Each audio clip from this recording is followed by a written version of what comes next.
Hello to all the wonderful kids out there. मी मानसी आजच्या सेशनमध्ये सर्वांचं स्वागत करते. आज आपण चेजिंग द सी मॉन्स्टर हा जो आपला चॅप्टर चालला आहे त्याचा नेक्स्ट पार्ट वाचूया आणि बघू की आता ह्याच्यात पुढे काय होतं स्टोरीमध्ये. तर चला, without wasting time we will start reading chasing the sea monster. So at last युद्धचा वेळ आलेला होता आणि 3 चीयर्स बरोबर जे आहे हा ऑर्डर पास केला गेला की आता जे आहे युद्ध होईल. The hour of battle had sounded. आता बघा, a few moments later the Abraham Lincoln headed straight for the animal. तर काही क्षणांमध्ये जो अब्राहम लिंकन जी यांची शिप होती ती जी आहे त्या एनिमलच्या साईडला जात होती, एनिमलच्या जवळ जात होती. Unconcerned the latter let us come nearer. It got up a little speed and kept its distance. तर अनकन्सर्नचं काय अर्थ असतं की म्हणजे की कोणाच्या वस्तूची काही सरोकार नसणं, पता न चालणं. The latter lets come nearer, तुम्हाला सांगितलं तर फॉर्मर आणि लेटर काय असतं. Abraham Lincoln headed straight for the animal. तर इथे अब्राहम लिंकन हा फॉर्मर आहे आणि एनिमल हा लेटर आहे. The latter lets come nearer म्हणजे की त्यांनी, लेटर म्हणजे एनिमलनी आम्हाला त्याच्याजवळ येऊ दिलं.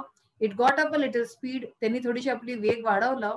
अँड केप्ट इट्स डिस्टन्स, आणि आपलं डिस्टन्स बरकरार ठेवला तेवढाच, दुरी म्हणजे. This chase dragged on for about 3/4 of an hour without the frigate getting any closer to the sea animal. म्हणजे की हे जो चेज होता, हा जो समजून घ्या पकडम पकडायचा खेळ होता, हा चालत राहिला for about 3/4 of an hour. म्हणजे जवळजवळ पाऊण तास हे चालत राहिलं without the frigate getting any closer. Frigate जो होतं, शिप जो यांची शिप होती ती त्याच्याजवळ पोहोचू नाही पावली त्या सी एनिमलच्या जवळ. At this rate, it was obvious that we would never catch up with it. आणि या रेटनी म्हणजे इतक्या हळू चालून, कारण की त्याची स्पीड जी आहे त्या अॅनिमलची म्हणजे सबमरीनची त्याच्याहून फार जास्त होती. तर हे म्हणतात की आम्ही त्याला कधीच कॅच नसतो करू शकत होतो. The Abraham Lincoln gathered speed but so did the animal. तर जसं जसं अब्राहम लिंकन जे आहे स्पीड पकडत होतं ते शिप, तसं तसं ते अॅनिमल सुद्धा स्पीड पकडत होतं. This went on for the next hour. असं अनेक अर्धा तास चाललं पुढच्या. The Abraham Lincoln was now speeding so much that its mast trembled down to their blocks. तर आता ते इतक्या तेज चालत होता अब्राहम लिंकन की त्याचे जे पार्ट्स होते ना ते पुरजे ते हिलू लागले जोराजोरानी आणि ट्रॅम्बल डाऊन ते ब्लॉक्स, आणि वरतून ना खालती पडू सुद्धा लागले, असं सुद्धा होऊ लागलं. What a chase. म्हणजे काय हा चेज म्हणजे काय तुम्हाला सांगितलं होतं की पकडायची कोणची गोष्ट, तर हे काय चेज होती. No I can't describe the excitement that shook my very being. नाही, मी तुम्हाला आपलं एक्साइटमेंट जो होता, मला उत्साह होता, तो मी तुम्हाला शब्दांमध्ये डिस्क्राईब नाही करू शकत, सांगू नाही शकत. That shook my very being, ज्याने की मला अगदी आतूनपर्यंत हलवून टाकलं. Ned Land stayed at his post, harpoon in hand. Ned Land आपल्या जागेवरती उभा होता, आपल्या हातात हार्पून घेऊन, तो भाला घेऊन. several times the animal let us approach. तर काही वेळा जे आहे ते अॅनिमलनी आम्हाला त्याच्याजवळ येऊ दिलं. Then just as the harpooner was about to strike, the Ketakian would steal off swiftly. तर आणि जसंच तो हार्पूनर म्हणजे जो हार्पून घेऊन तो उभा होता की तो त्याला त्याच्यावरती आक्रमण करे, प्रहार करे. द कॅटॅकियन, हे तुम्हाला सांगितलं होतं की एक व्हेल सारखा जो जीव असतो, तर ते जे आहे would steal off swiftly. Steal off म्हणजे मूव्ह अवे. तर तो हळूशी वेगाने धावून चालला जात होता दूर. Commander Farragut then decided to use more direct methods. तर कमांडरनी मग सोचलं की आता आपण काही डायरेक्ट मेथड्स, आपण डायरेक्टली काही वार करू याच्यावर. बा he said, so that animal is faster than the Abraham Lincoln. तर हा जो एनिमल आहे, हा जीव अब्राहम लिंकन पेक्षा जास्त तेज आहे. All right mate man the gun in the bow. Mate म्हणजे काय, असिस्टंट. जो त्यांचा असिस्टंट होता त्याला म्हटलं man the gun in the bow, की आता तू गन तयार कर. Our 4 castle cannon was immediately loaded and level. तर आमचा जो कॅनन होता ज्याच्यामध्ये की ते गोळे तुम्ही पाहिलं असेल मागच्या ह्याच्यामध्ये, मागच्या टाइम मध्ये जे मोठे मोठे असे गोळे बारूदचे भरलेले त्याला डागत होते, त्याच्यामध्ये इतका मोठी तोप सारखी राहत होती. ती तोप जी आहे तिला लोड केलं गेलं. The cannoneer fired a shot, आणि जो कॅनन चालवणारा होता त्यांनी एक शॉट चालवला. But his shell passed some feet above the cetacean which stayed half a mile away of. पण त्याचा जो शॉट होता त्याचा अंदाजा चुकला आणि तो त्याच्यापर्यंत नाही जाऊ पावला. Over to somebody with better aim, the commander shouted. Commander ओरडून म्हणाला की आणि कुणाचा जर बेटर एम आहे, जर निशाणा चांगला असेल तर तो येईल. And $500 to the man who can fire the infernal beast. आणि जो या बीस्टला मारेल, जर त्याच्या वरती फायर्स करेल तर त्याला $500 मी देईन. Calm of eye, cool of feature, and old grey bearded gunner, I can see him to this day. तर काम ऑफ आय म्हणजे की त्याचे डोळे शांत होते, कूल ऑफ फीचर, आणि फीचर्स म्हणजे दिसायलाही फार जास्त तो कूल दिसत होता, शांत दिसत होता. अशा प्रकारचा एक म्हातारासा ग्रे बियर्डेड म्हणजे की सफेद दाढीवाला गनर आला. I can see him to this day, मला आजही तो त्याचा चेहरा आपल्या डोळ्यासमोर दिसतो. अप्रोच्ड द कॅनन, तर त्यांनी तो कॅनन घेतला, त्यांनी ती तोफ घेतली. But it put it in position and took aim for a good while. त्याला पोझिशन मध्ये केलं आणि त्याच्यानंतर काय झालं, त्यांनी निशाणा साधला. There was a mighty explosion mingled with cheers from the crew. तर ह्याच्यात काय झालं की त्यांनी जसा निशाणा साधला, एक एक्सप्लोजन झाला खूप मोठासा, आणि आमच्या क्रू वरती जसं की खूप प्रसन्नताचा उल्हासचा माहोल होऊन गेला. सगळ्यांना वाटलं की आता तो अॅनिमल मेला. The shell reached its target, त्याच्या टार्गेट पर्यंत पोहोचून चुकला होता. इट हिट द अॅनिमल, त्यांनी त्या अॅनिमलला मारलं होतं. But bounced off its rounded surface and vanished into the sea 2 miles out. पण काय झालं, बाउन्स होऊन गेलं. ते बाउन्स म्हणजे तुम्ही जर क्रिकेट खेळत असाल, बॉल बाउन्स होते ना, अशी होऊन असे टप्पा होऊन जाते, आणि त्याच्या राउंडेड सरफेस मध्ये जाऊन गायब होऊन गेलं कुठेतरी सी 2 miles आउट, 2 मील दूरपर्यंत. Oh drat said the old gunner in his अँगर, तर त्याला फार राग आला त्या गनरला, ज्यांनी गन चालवली होती, की अरे म्हणजे असं होतं ना आपल्याला ओफो. तर त्यांनी असं रागावून म्हटलं, that monster must be covered with 6 inch armour plate. तर तो म्हणाला की इतक्या जवळ जाऊन तो वाचून गेला, जरूर त्याच्यामध्ये आर्मर प्लेट, म्हणजे आर्मर म्हणजे काय, मेटल कव्हरिंग, त्या राक्षसला कोणचं मेटलची कव्हरिंग असेल, तो कवर्ड असेल कोणत्या मेटलने, म्हणून तो त्याला काही नाही झालं. The hunt was on again, तर अशा प्रकारे परतचे शिकार सुरू झाला. Hour after hour went by without the animal showing the least sign of weariness. तर असे तासन तास निघत गेले, आणि तो जो एनिमल होता त्याला असं वाटत होतं की जरासाही त्याला थकवा नव्हता. However, it must be said that we too struggled on tirelessly. हालांकी असंही म्हटलं जाऊ शकतं की असंही म्हणणे नेहमी की आम्ही सुद्धा टायरलेसली, विना थकले आम्ही स्ट्रगल करत होतो. At 10:50 in the evening, that electric light reappeared 3 miles away from the frigate. आता रात्री 10:50 ती जी लाईट होती बिजलीची, ती परत दिसली आम्हाला 3 मील दूर आमच्या फ्रिगेटच्या, आमच्या शिपच्या. Just as clear and intense as the night before, आणि तेवढी स्पष्ट दिसत होती जशी की मागच्या रात्री दिसत होती. द मॉन्स्टर सीम्ड मोशनलेस, असं वाटत होतं की तो राक्षस होता मोशनलेस झालेला आहे, अगदी हलडुल नाही करत आहे. वॉज इट अस्लीप परहॅप्स, तर काय तो झोपून गेला होता.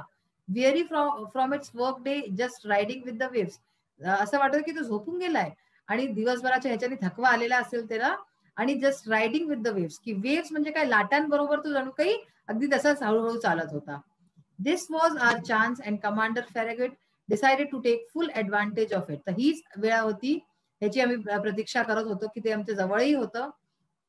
कमांडरनी निर्णय घेतला की take full advantage of it, की या गोष्टीचा पूर्ण जो आहे ऍडव्हान्टेज घेतला जाय, पूर्ण लाभ उचलला जाय. ही गेव हिज ऑर्डर्स, आणि त्यांनी आपले ऑर्डर्स दिले. The frigate approached without making a sound, अशा प्रकारे ह्यांची शिप जी आहे ती हळूहळू त्या बिना आवाज केल्या जवळ जाऊ लागली. Stopped 2 cable lengths from the animal, ते एनिमलच्या अगदी जवळ पोहोचून चुकले होते लोक. अ profound silence rained over the deck, profound म्हणजे डीप, म्हणजे अगदी शांतता होती चारीकडे, बिलकुल आवाज नव्हती. We were not 100 feet from the blazing core of light whose glow grew stronger and dazzled the eyes. तर आम्ही जे आहे त्या ब्लेझिंग कोर ऑफ लाईट, म्हणजे त्याच्यात लाईट जळते सबमरीन मध्ये, तर त्या लाईटच्या आम्ही अगदी 100 feet जवळ होतो. आणि त्याची जी ग्लो होती, तिचा जो प्रकाश होता तो स्ट्रॉंगर होत जात होता, जसे जवळ येत होते ते जास्त चमकत होतं. अँड डेझल्ड द आईज, आणि आमचे डोळे जे आहेत त्यांनी अगदी असे होतं ना, खूप जास्त प्रकाश पडला की डोळ्यांमध्ये कसं चकाचौंध होऊन जातं, तर तसं होत होतं. Just then leaning over the forecastle railing I saw Ned land below मी. तेव्हाच मी पाहिलं की जो आहे नेड लँड जो आहे तो त्या फोर कॅसल रेलिंगच्या तिकडे पाहत होता, तो खालती. ब्रँडिशिंग हिज ड्रेडफुल हार्पून, ब्रँडिशिंग म्हणजे मुव्हिंग टू अँड फ्रो, आपल्या हार्पूनला तो असं असं करून तो करत होता. Barely 20 feet separated him from the motionless animal, आणि तो त्या मोशनलेस एनिमलचा म्हणजे ज्याच्यात काही हालचाल नव्हती होत त्याच्यापासून फक्त 20 feetच्या दुरीवरती होता. All at once his arm shot forward and the harpoon was launched. तर अचानक त्यांनी काय केलं की त्याचा हार्पून त्यांनी घेतला आणि तो त्यांनी लॉन्च करून दिला. I heard the weapon make a ringing sound as if it had hit some hard substance. तर मी ऐकलं की त्या वेपननी, त्या म्हणजे की अवजारनी काय झालं, एक रिंगिंग साऊंड आली. आता पहा, सबमरीन होतं ते इथे मेटलचंच बनलेलं होतं ना, तर मेटलवरती ते हार्पून पडलं. हार्पून म्हणजे काय, ते सुद्धा मेटलचंच होतं. तर कशी आवाज येईल टणकशी, तर अशी आवाज आली असेल. रिंगिंग साऊंड, असं वाटत होतं की कोणत्या हार्ड सबस्टन्सला ते भिडलं आहे. The electric light suddenly went out. तर ती जी लाईट होती ती अचानक से चालली गेली. And two enormous waterspouts crashed on to the deck of the frigate. आणि त्याच्यातनं दोन जे आहे पाण्याचे फव्वारे, जोराचे फव्वारे असे सुटले आणि आमच्या फ्रिगेटवरती, आमच्या शिपवरती आले. Racing like a torrent from one end of the ship to the other. असं वाटत होतं की टॉरेंट चाललंय. टॉरेंट म्हणजे काय, huge speedy stream of water, म्हणजे खूप मोठं आणि खूप तेज अशा प्रकारचं पाण्याचं झरणा कोणता असा. तर अशा प्रकारचं टॉरेंट असं वाटलं आमच्या याच्यावरती आलं, race लावतंय.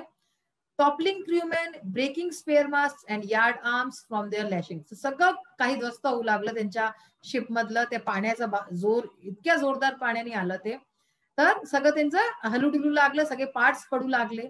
A hideous collision occurred and thrown over the rail with no time to catch hold of it, I was hurled into the sea. तर अशा प्रकारे खूप मोठासा कोलिजन झाला, ध्वस्त झालं सगळं.